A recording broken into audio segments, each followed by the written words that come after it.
اب ہم اپنے ایک اور دوست اور 20 سال پرانے شاگرد رشید، اللہ نے جو ان کو خلاق ذہن دیا ہے ان کا وہ وسیع مطالعہ ہم اکثر استفادہ کرتے ہیں۔ بہرحال سے تشریف لیں۔ یہ تحریر اقبال کا سحر، صرف ایک شعر۔ کسی نقاد نے ایز اے پاؤنڈ کے بارے میں کہا کہ اس کی فقط ایک سطر میں 12 سال میں سمجھ سکا۔ ہمارے اقبال پرستوں کا اقبال کی شاعری کے بارے میں گمان مولانا روم جیسا ہے، ہست قرآن در زبان ریختہ۔ ایسا دعویٰ کرنے میں کوئی مذائقہ نہیں، بشرطے کہ خیر چھوڑیے میری شرائط کو، یہ مقام معاہدہ عمرانی میری شرائط پر ممکن نہیں۔ میرے تو اپنے سر پر اقبال کا بہت سوال ہے۔ اقبال کا وہ شعر جس نے مجھے 6000 سالہ انسانی سماج پر نگاہ دوڑانے پر مجبور کر دیا۔ کیا تجھ کو بتاؤں میں تقدیر امم کیا ہے؟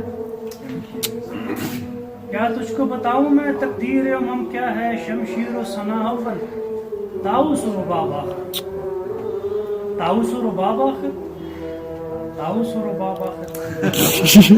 قدیم غاروں میں بسنے والے انسان کا طرز زندگی کیسا تھا؟ اس کی خوراک، اس کے لباس، مذہب، عقائد کا اظہار پتھر کی ان دیواروں پر بنے نقش و نگار سے ہوتا ہے جو آج بھی انہی غاروں میں محفوظ ہے۔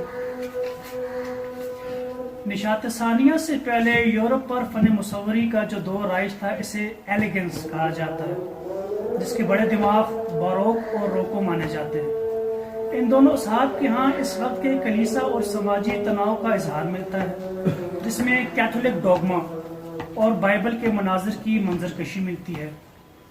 17ویں صدی کے قریب پہنچ کر یہی آرٹ انلائنمنٹ کے لیے ٹرانزیشن یا تغیر کا مواد مہیا کرتے ہیں۔ یہاں سے مذہبی تنقید کا ایک عہد طوفانی شروع ہوتا ہے، جس میں یورپی بادشاہی دربار اور چرچ کے اندر احیاء کی جھلک نظر آتی ہے، جسے بجا طور پر 1517 کی لوتھر کی بغاوت کا ساتھی کہا جا سکتا ہے۔ یہاں سے آرٹ اصل زندگی کی طرف مراجعت کر جاتا ہے، اور جہاں جا بجا مصوری میں کسانوں کی روزمرہ مصروفیات اور زمینی حالات کی عکاسی ملتی ہے۔ ایک انسان مرکزیت تہذیب کی بنیاد رکھی جاتی ہے، جس کے آثار صحائف آسمانی کے بجائے مونالیزا کی مسکراہٹ میں ملتے ہیں، مگر کہاں کہ طاؤس و رباب آخر۔ اصل نام تو مجھے یاد نہیں، مگر کنیت اس کی ابو ذریاب تھی، جس کا ہنر یحییٰ برمکی جان گیا تھا۔ کہتے ہیں وہ اپنے زمانے سے 200 سال پہلے پیدا ہوا تھا۔ مزراب کا چوتھا تار اسی کا لگایا ہوا ہے۔ یاد رہے ایک تار اضافی ہونے سے اس ساز کی پوری ریاضیاتی بنت یا میتھمیٹیکل کمپوزیشن ہی بدل جاتی ہے۔ اس نے عربوں کو تہذیب اور آداب سکھائے۔ گرمیوں اور سردیوں کے الگ الگ ملبوسات کا رواج اسی کی دین ہے۔ اس نے پہلی دفعہ چمچ کانٹے سے کھانے کا رواج وضع کیا اور گاؤ تکیے سے بیٹھنے کے آداب سکھائے۔ نتیجتاً وہ اجڑ بربر نیم وحشی تہذیب کے دلدادہ ہوئے۔ ہے صد ہے کہ طاؤس و رباب آخر۔ مائیکل اینجلو موسس کا مجسمہ بنا کر فارغ ہوا، چند قدم پیچھے ہٹا اور اپنے شاہکار پر ایک گہری نظر ڈالی، اور پھر غصے سے ہتھوڑا اس کی ران پر مار کر بولا، تم آخر بولتے کیوں نہیں؟ بیتھوون نے 9 سمفنیاں ترتیب دی۔ اس نے نپولین کی مدح میں بھی ایک سمفنی ترتیب دی، مگر جب انقلاب کے بعد وہ مطلق العنان بن بیٹھا تو اس کا مخالف ہو گیا۔ ایک قریبی دوست نے اسے سمجھانے کی کوشش کی تو اس نے کہا، میرے دوست تم محض پیدائش کا حادثہ ہو، مگر میں نے خود کو خود بنایا ہے۔ آہ کہ طاؤس و رباب آخر۔ خدا نے لوہا پیدا کیا اور آدم کی مٹھی نے اسے پگھلا دیا، پھر اس دھات سے نت نئے کمالات پھوٹے۔ اس لوہے کو کوٹ کر ایک خاص وضع میں خمیدہ کر لیا جاتا ہے، اور پھر پاسکل کے قانون دباؤ کے تحت رگڑ کر تیز دھار بنا لیا جاتا ہے۔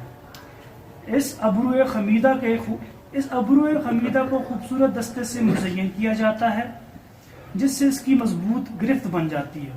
غصے کے عالم میں جب انسانی دماغ اینڈرلین خارج کرتا ہے، ہاتھ اور بازو کی یہ گرفت اور بھی مضبوط ہو جاتی ہے۔ ہوا میں لہرا کر یہ خمیدہ آہنی ابرو جب مخالف کی گردن میں وار کی جاتی ہے تو سب سے پہلے اوپری جلد کے ایپیڈرمل ٹیشو کٹ جاتے ہیں، پھر اس کے نیچے پروٹین اور لحمیات کے بنے پٹھے 2 حصوں میں بٹ جاتے ہیں، جس سے شریانیں اور وریدیں پھٹ پڑتی ہیں اور ان سے گرم لہو ابل پڑتا ہے. دماغ کو آکسیجن والے خون کی رسد بند ہو جاتی ہے اور عقل و فرق یا ریزننگ کا یہ آلہ منجمد ہو جاتا ہے. بقول اپیکورس عقل مغز سر کا ایک فعل ہے. جب یہ سر جدا ہو کر گرتا ہے تو مخالف کی فکر و دلیل گوشت پوشت کے ایک لوتھڑے کی صورت آپ کے سامنے پڑی ہوتی ہے اور یوں مخالف پر آپ کی جیت سکا بند ہو جاتی ہے. کہ شمشیر و سناو بلڈیورا نے لکھا کہ 3400 سالہ معلوم انسانی تاریخ میں صرف 260 سال ایسے ہیں جو پرامن گزرے، باقی تمام عہد جنگ و جدال سے بھرا پڑا ہے. میرا ماننا ہے کہ جنگ وہاں سے شروع ہوتی ہے جہاں سے دلیل ہار جاتی ہے اور جنگ ختم وہاں ہوتی ہے جہاں سے دوبارہ دلیل کا احیاء ہوتا ہے. دانشوران حاضر جدلیات کی مد میں بھی شمشیر و سنا کو لازم رکھتے ہیں، مگر میری دانست میں تاریخی جدلیات کا عمل ہمیشہ اسی سے ثبوتائی ہوتا ہے. جنگ و جدل نے ہمیشہ منارکی آمریت کی رائیں استوار کی ہیں اور عقل و دلیل بنی ہوئی راہوں کو بھی مزدور کیا ہے. حریت فکر کا خاصہ ہوتی ہے جس کا اظہار دلیل سے ہوتا ہے اور منتہا تہذیب پر.